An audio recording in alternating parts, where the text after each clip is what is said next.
Welcome back to another episode of Ctrl Alt Career, a podcast where we share stories of people who have taken a leap and embarked on an alternative career path in Asia.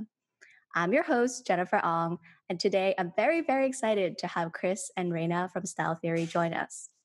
Chris and Raena are the co-founders and married couple behind Style Theory, Southeast Asia's largest fashion subscription rental platform, where for a monthly fee, you can rent clothes and designer bags and get access to an unlimited closet. Style Theory was founded just 4 years ago and now has over 35,000 items of clothing and 2,000 designer bags available for their customers to rent. The company has since expanded beyond Singapore into Indonesia, and just this year expanded its services to Hong Kong. To support its growth, the company is venture-backed and just closed its Series B last year. Before starting Style Theory, Chris and Raena both cut their teeth in the corporate world.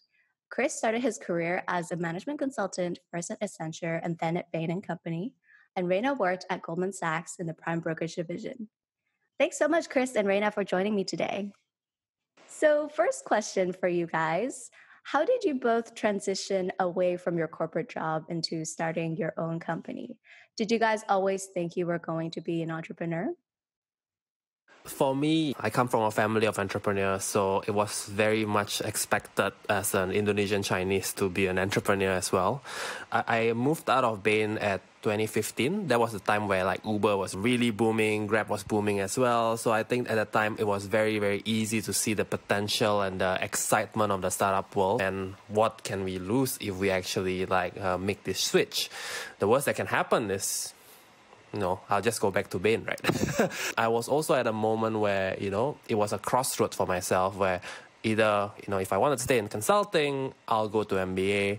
And I thought, entrepreneurship is really the MBA of life. And the amount of money that I will spend into MBA, a small fraction of it will be my seed capital that I can actually use to, learn a lot more. And I think, fortunately, we did learn a lot more relevant than if I went to MBA.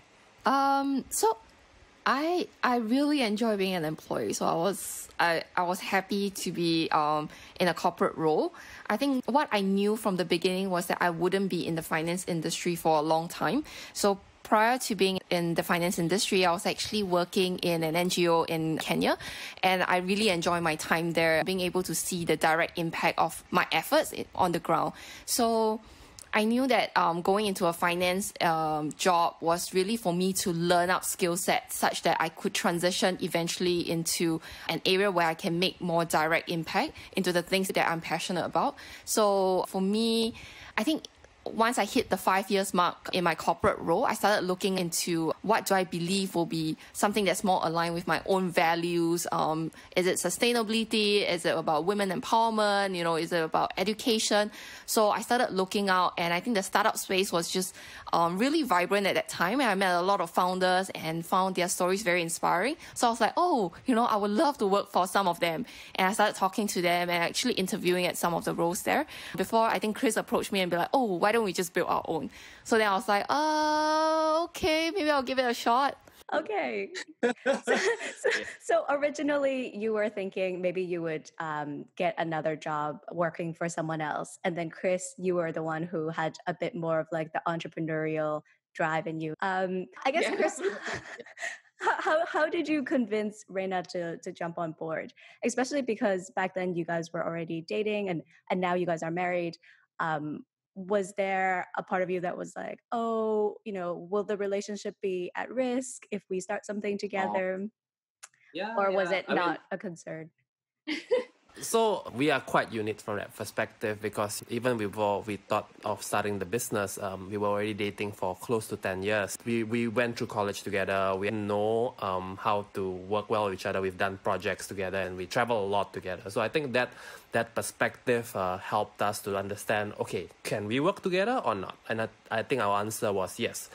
I think for Ray did not really take that much convincing because we are actually doing a business that solves her problem and that really is like her dream in some sense. So I think that aspect was very easy. Definitely. Yeah. And our business idea of style theory is very, very impact driven, and it's something that resonates very well for both of us. That's true, that's true. I think if you're building like some electronics gaming thing, I might not be as keen to like just come on board. So yeah. So, okay, that brings me then to the second question, which is how did you guys come up with this idea? Because I know, Chris, you explored a few different ideas prior to landing on style theory. So I left Bain in the early part of 2015, I think, and then for a good like 6 months, I was working on something else at the time. I think it was like a groceries kind of business.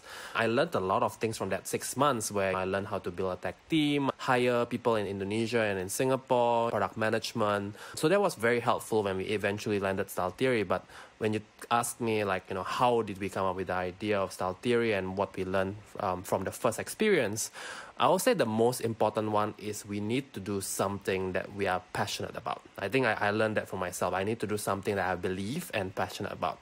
I realized after 6 months that I'm not very passionate about groceries. The second thing that we learned is that we had to have customers before the product. That's the biggest learning that we ever had. Demand first, right? Demand first, then supply. I think I went the wrong path with the groceries business, where I focused on building an app, trying to get all the suppliers without actually getting the customers. Yeah, 5 months into my previous venture, I realized that I wanted to explore something different, and I wanted to bring someone on board in this journey. And I thought, okay, Ray will be a great fit because she's thinking of leaving, and she has that aspect of business that I do not have, which is especially her experience in operations. Yeah, we were just thinking, oh, you know, like what would be like fun to build, like really solving a problem. Because at the end of the day, if we're gonna jump out of my corporate role to do something, I want to make sure it's something that is really gonna be impactful, right? I want to see my effort translate into direct impact. So that was personally something important for me. So when we were thinking about the different problems to be solved, and then Chris just noticed how I'm always complaining about not having enough clothes. And I love shopping. So I have so many clothes, so many shoes, so many bags. And Chris was just like, how can you say you have nothing to wear when you have like all this wardrobe full of clothes? Like, what are all this money wasted? So I think that really prompted us to like kind of develop the idea further, be like, oh, is it just me? Or is there like a lot of other women that is just like as crazy about fashion as I am? And I think we spoke to like over 30 women, our close friends, our relatives and stuff. And we realized that all of them have faced this like morning problem of, oh, I have nothing to wear. And that's when we're like, okay, wait, can we be that solution to solve that? Yeah, one thing we learned very quickly is that a majority of women's clothes are worn maximum 2 to 3 times in their entire lifetime. Somewhere around 80% of women's clothes are worn maximum 3 times. That's absolutely insane, right? And for us... so true. Yeah, but very, very true. I mean, for me, I could never understand it. But after speaking to all these women, I know that this was a real problem. So... yeah, we thought to ourselves, if most of these clothes are worn maximum 3 times anyway, why do they have to own it? Why not just access the clothes? And this really resonated very, very well with our craving of making an impact. I completely agree. I think that's one of the reasons why I decided to join Style Theory as well, because I really do think that this is one of those huge problems that we need to solve. And there's no one really in Southeast Asia who's really doing this. So I think kudos to you guys for starting this and really pushing it forward. So I guess this leads me to my question about how you guys validated the idea and coming up with this business model, given that this idea is relatively new in Southeast Asia. Like no one else really is talking about renting clothes, let alone like signing up for a monthly subscription to rent clothes. So we actually don't really know what to do at the beginning, because we didn't even have like emails or anyone's contact to really say, hey, do you want to do this, except for like people within our close circle. And I think the thing with people within your close circle is that sometimes they might be too polite to tell you that it's a bad idea. So we always knew that, and we just wanted to really get a public sense of whether this idea will work or not. So what we did was we first set up an Instagram account, and our first goal was to say, hey, you know, could we get 500 emails? Because we needed that to really even validate anything further. So I think Chris did up this landing page in 24 hours using one of the websites, Building 2. And then I set up an Instagram account, and we put like $10 a day on Instagram to just kind of sell the idea a little bit, to be like, hey, women, do you guys want to have this like infinite cloud wardrobe where you can access anything, and just see how many people would put up their hand and say, hey, I'm keen, sign me up for it. So we ran that for around a month, and we got 1,500 email address instead of just the 500 that we wanted at the beginning. So that to us was like, oh wow, like women has a real problem here, and they're looking for a solution. So that was really at the beginning where we knew that people have like this keen interest to find a solution for this problem, and it's really up to us on how are we going to figure out how to really execute this. How would this cloud wardrobe look like? How would the subscription plan look like? So once you guys had this 1,500 email addresses, what was the next step for you guys? So the next step for us is what kind of clothes do we buy for this 1,500 women? Because at the very beginning, it was just myself, right? So I kind of like curate all the clothes that I like, but we wanted to do it in a very data-driven manner where we divide the different types of clothes into the categories, whether is it workwear or is it like a weekend casual or like a small event or big event kind of thing. So we divided the inventory that we're going to procure for into 25% in each category. So then for us, then we'll know which will be the one that we should go deeper into over time. So the next step for us after devising like the structure of experiment, we started talking to designers to see whether they'd be keen in partnering with a concept like that. So I think first was demand, and then the second one is figuring out supply, right? I think we had to ensure that the supply was possible. And once we realized we are able to procure this clothing from designers, we also had to have money, right? So we put in a little bit of our money. We raised a little bit of angels money from people that we know. And then I think we had enough clothes just for 150 subscribers. And I'll say when we were closer to launch, we actually got a space, like a small temporary space for basically for operations. We onboarded a team of interns and a team of part-time engineers who were very, very important for us to get all the back-end functioning system all ready. So all this were running in parallel. I think it took around 4 months, 3 to 4 months to set it up.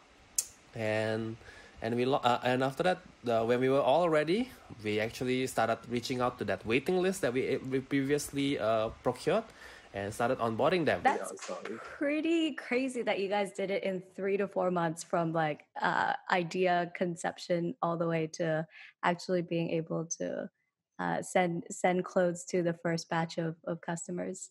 But before we go into that, how did you guys find these designers at the very beginning? Like, did you have connections in the fashion space, or you had friends who could like point you in the right direction, or it was all like cold emailing? I think because I was such a shopaholic, I think I know the brands that I really love. So we started from there. Some of them, they were really quite receptive to talk to us because maybe I've been also spending quite a bit with them. So then I think started talking to them. They introduced us to more designers. And then from there, we also do our own search online. There was a lot of cold emailing as well. Usually you start off with talking to someone from the customer service team, and really it's understanding what you need to say to make sure that you can get attention from like the person who can really make the decision. I think also our past company, Goldman and Bain, both have really good sort of brand name. I think we also try to leverage that when we put it in the cold email. Yeah. So I think that definitely helped people to at least give that email a read to see like what are these two crazy people trying to do. We didn't know enough about the fashion industry though. So that was the part that we really had to learn about. We had to learn the lingo, we had to learn who to speak to, we had to learn the right kind of deal structure, what kind of timelines that work, all those kind of things. So once you guys got the designers on board and you had a good list of customers you could reach out to, you decided that it was time to hire a team. How did you go about this hiring process? The first way to do this for me was I looked into LinkedIn to figure out who are the right kind of profiles that I want. For example, the tech lead in that company, and I started moving from there, trying to get a meeting, trying to get a call, then after the call, if that person is not interested, trying to get referral, right? I had to sell consistently, but the key thing is to be able to get at least one core engineer who believes in you, who will sell your idea to his friends or her friends, right? Who will be able to get more team members to join you. Yeah, and I think starting it off in a part-time basis is a lot less like intimidating, I would say. Yeah. Easier for them to commit, and then easier for them to test it out, to see whether it's great to work with us. And I think our initial team really wanted to make a difference as well. They were quite sick of their more corporate roles per se as engineers, and they also wanted to do something a bit different. We didn't have a CTO when we started, but we had a very good solid team of 4 part-time engineers who ended up becoming our full-time employees too. So you guys decided pretty early on you needed to fundraise. Was it because you needed the capital to buy all the clothes to support the customers? Yes, so very early on in our research, we understood that we need to have inventory to start with, and the inventory have to be bought. So for us, then you need to have capital. So that's why we needed to raise VC money. How did you learn how to fundraise, or how did you know what do investors care about, how much money to ask from them, how much equity to give them, etc.?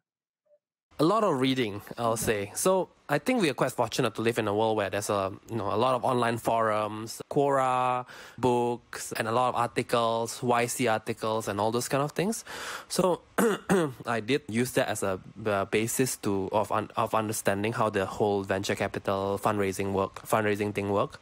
At the same time, however, like for example, the YC knowledge, especially from a fundraising side, can sometimes be a little bit US-centric and less Southeast Asia-centric. So the next step after understanding a basic point of view from all these different articles and forums online is to have a mentor.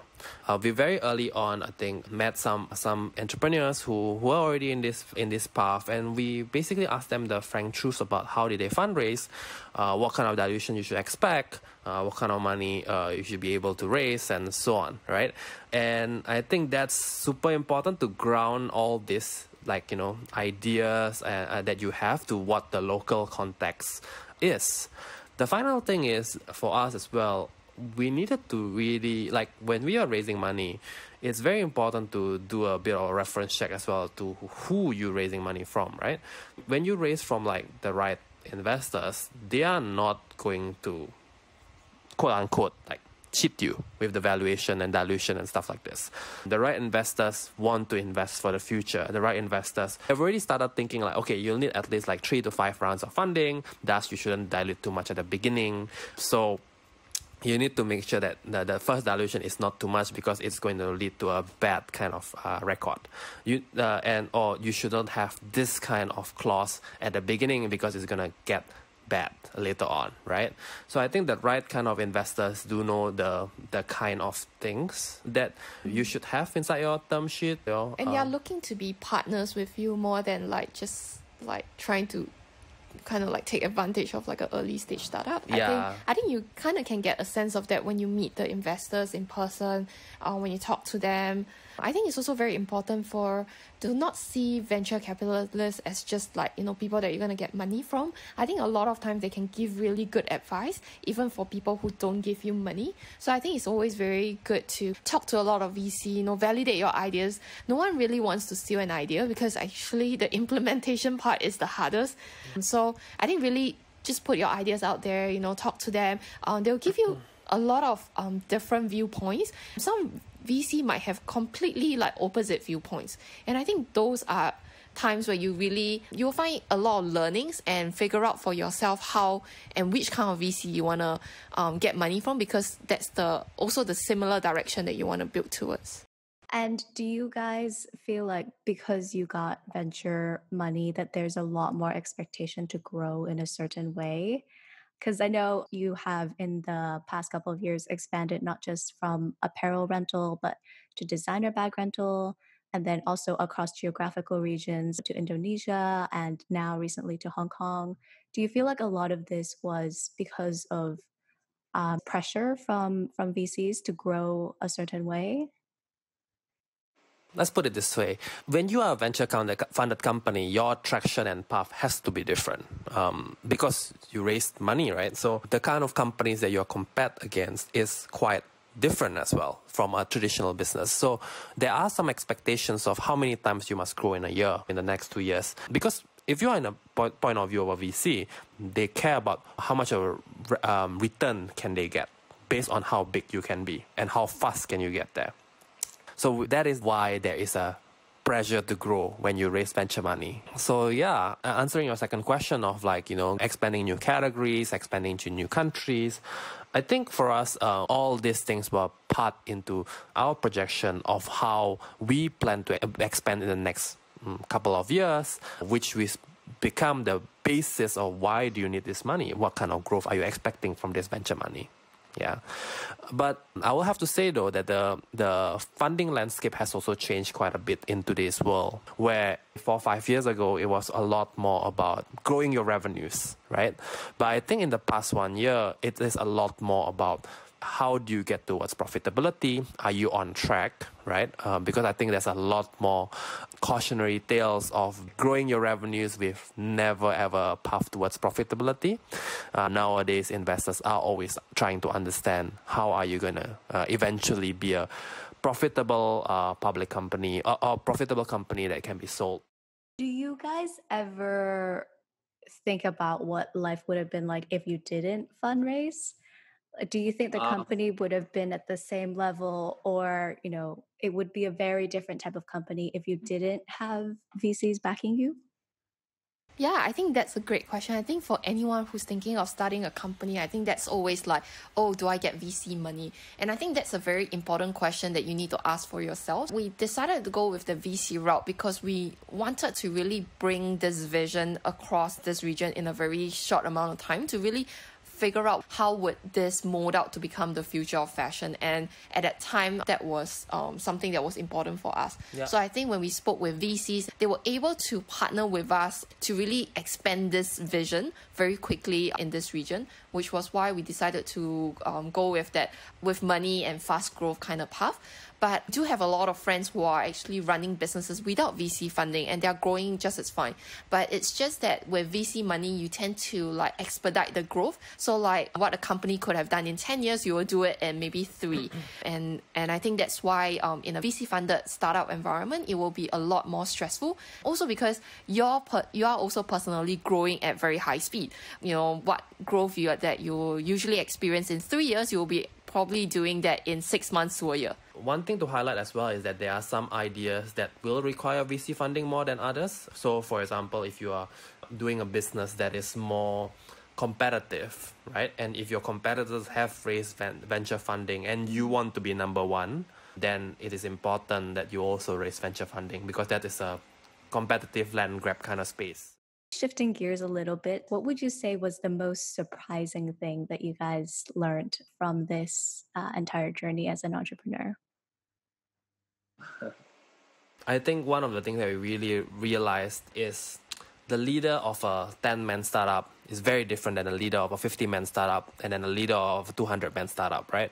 But at the same time, we made that jump from 10 to like 200, I think within like 2 years-ish. Like we realized, oh, wow, very quickly we had to be a very different people and we had to really like upskill yourself as a leader, quite surprising as well. I think just building on that part, when you are running a startup that is increasing in size in terms of the number of people, then you start to realize that sometimes you do need to create certain level of process, scope of work. You need to think a little bit about everyone's personal desire. So maybe some people want to grow within 2 years. Some people are more focused on maybe the environmental aspect, and that's why they join you. So everyone joined you for a slightly different reason.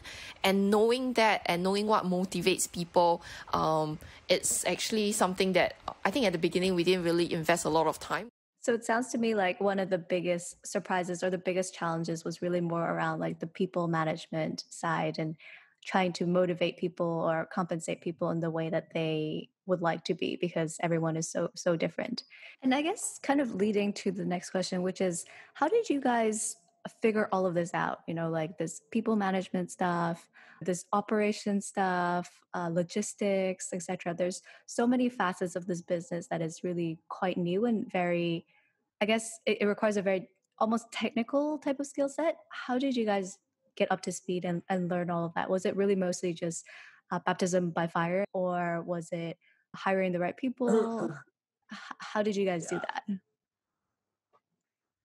Yeah, there's no way that I can have expertise in logistics, operations, marketing, merchandising, within a short period of time. It's just not possible. So usually a lot of time we invest in is really to figure out how to hire that right person. And then from there, we'll just kind of give the autonomy to the person to set some success metrics, and then take it from there. Yeah. So I think that's what really worked out for us so far. And I think with that, we have built up a really good bench of sort of heads and leaders in the company who's able to take the company in ways that we probably wouldn't have been able to. Yeah, as a startup founder, there is a very high temptation, at least for me, to want to do things yourself. And it is very important to fight that temptation, because there is no way that a startup founder can do everything themselves. And even if you can, you shouldn't, because then you will never be able to be, this business will not be truly sustainable. So that's what we really invested time in, like making sure you hire the right people. What kind of people that we had to hire? I think a lot of that came from advice from mentors too. Right? Yeah, a lot of readings as well. I think there's a lot of good readings online to help you understand, what's the right product manager that you need, what's the right head of marketing that you need. So I think those are some of the resources that we have leveraged. And then I think talking to experts in the field, right? So we also talk to people who is the head of marketing for another startup, and then be like, oh, I'm doing this, what kind of head of marketing do you think I should look for? And because they are specialized in that field, they'll be able to tell you, oh, you actually need someone that's more content driven. You need someone that's more branding driven. So then that's when you start to shape out your own view of like the kind of person that you will need. Yeah. Shifting gears a little bit, how did you decide what kind of salary to take as founders? Yeah, I think it's very tempting for the founders to just not pay themselves at the beginning. I think all founders go through that stage of like, oh, I think it's fine. I don't need a salary. Let me just see if this works. But I think at some point, the founders do need to think about paying themselves, because otherwise it's just not sustainable. I think we went through that phase also, not paying ourselves, and then eventually talking to investors. And I think them helping us to gather like the benchmark of how much a startup founder at different stage of a startup should be paid at, to just make sure that they stay sustainable themselves. I think I can give some benchmark. I think when we first started, it was zero. And then I think for a year, it was like $1,000 a month, because you need at least to buy yourself food and transport to get to work. So I think that was kind of like where the benchmark was. So obviously very, very far cry from anything that you are earning corporate today. But I also understanding that would be temporary. So once you reach your next round, then that's when it depends on the size of the startup that you're handling and stuff, then you can compensate yourself differently. So for people who are maybe also currently thinking about leaving their corporate job for the startup world, would you say that they need to have a certain amount of money saved up so that they can not take a salary for a couple of months, or a low salary, let's say? Or do you feel like actually you don't need to have X amount saved up in your bank before you pursue this startup route? So I don't think we were as intentional, but now looking back, you need to make sure that, of course, you don't starve, right? This is super, super important, because a startup is a long-term game. There is no way that you're going to get exit out in like 5 years. Because of that, you have to first understand, okay, can I sustain my lifestyle with with the startup earnings that is minimal, or if I earn anything at all? If not, are you okay to lower your lifestyle level? Then on top of that, of course, like what you mentioned, yes, I think it's important to have some buffer in your income. You should not be expecting to have a lot of income from a startup, especially if it's, if it's more of a unprofitable startup at the beginning, a VC-backed one that is focusing on growth, let's say, for example, then you should not be expecting a lot of returns at the beginning. But at the same time, if you have a really good idea and you have good traction and your personal circumstances does not allow you to have a low salary, I think speak to your investors, speak to your mentors. A lot of startup founders actually their startup as a side hustle at the beginning, and then when it's starting to show traction, that they jump off after they see they raise a little bit of money and stuff like this, and that's something that they can align with their investors. However, the guideline is generally you won't be able to thrive and maintain a fantastic lifestyle when you are doing a startup. It's more of you'll be able to survive. Your survival shouldn't be your motivating factor that is on your mind consistently when you run the startup. Yeah. You spoke a bit about mentors quite a few times throughout this interview. How did you guys go about finding these mentors? Mm. For us, we found entrepreneurs who are in a relevant field, someone who we admire, and then we just ask them out for coffee chat, get them on WhatsApp, get on calls with them. I think that's what we try to do as much as possible. I think a lot of people also formalize this approach. For example, getting them in as advisors by giving them a small percentage of equity. That also can be a strategy that you can have, because at the beginning, your equity is basically not valued very much, right? This mentor should be able to generate a lot of more value than what kind of percentage that you give them. Yeah, I think you can also go for a lot of networking event, because I think for myself, I went for some networking event as a panel speaker or as someone who's in the audience, and I think through that you get to know people and then exchange tips and tricks along the way with each other. You know how in the Western world, people say, follow your passion, follow your dreams, and the money will come? Whereas in Asia, people tend to value financial stability a lot more than following your dreams. I know that both of you have decided to follow your passion and to do something that leaves an impact in this world. I guess would love to hear your thoughts on this statement. This is an interesting question, because when I was younger, I was definitely more on that camp of, I wanted to be rich, I wanted to be successful, I want to have all these like material things. That was, early 20s, right? But as I was starting to mature during my corporate days, I started to realize that the thing that mattered most to me is to actually make an impact. And I think this came a little bit from the introspection that I had in my, in my corporate roles, where I felt that I was not very happy. It wasn't about the hours. Startup hours are even worse than my consulting hours, right? And definitely wasn't about the money, and not about the prospective career progression either. But I wasn't happy because I was lacking the meaning.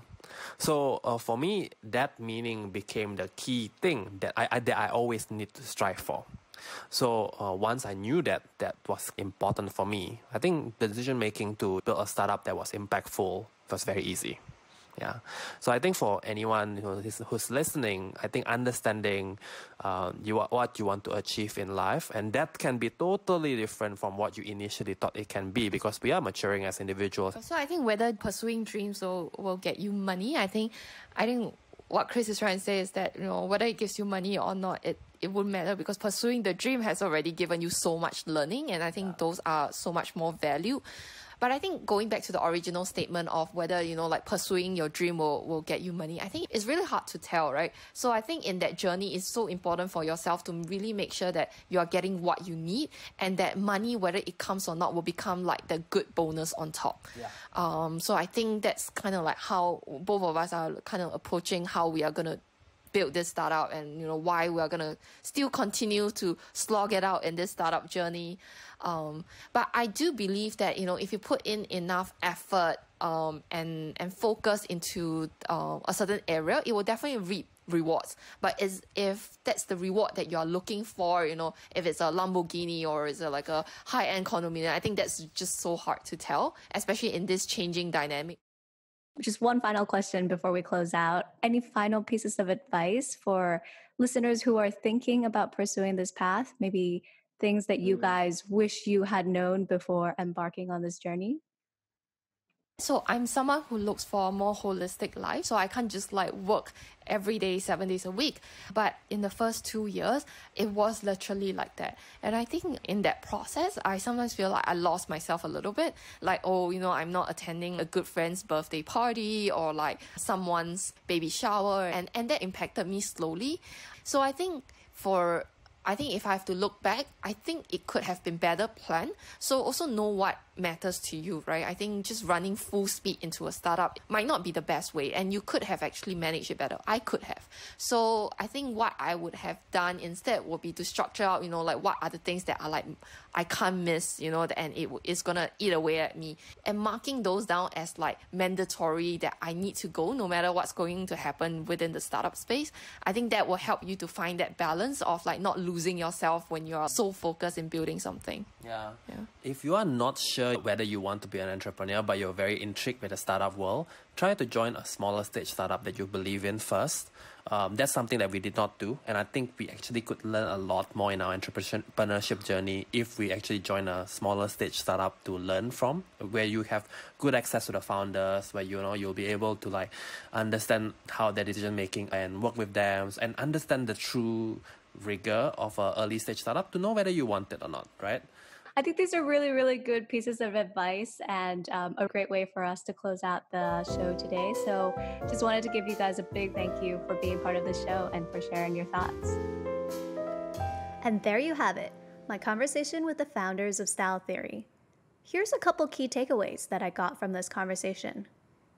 1. Start with demand, not supply. What Chris learned from his first grocery business was that you can spend months building out a product, but it could fall flat if there's no demand for it. A good way to test demand is to create a waitlist by building out a landing page and putting some money behind Facebook ads. 2. LinkedIn is your best friend when it comes to hiring. Start by cold emailing the profiles you're interested in. Get on a call with them, and if they're not interested, ask for referrals. 3. Join an early stage startup if you're interested in starting your own business but not quite sure if you want to commit just yet. This could be a great way for you to test out whether the startup life is for you without jumping into the deep end of the pool. On a side note, this is actually what I did.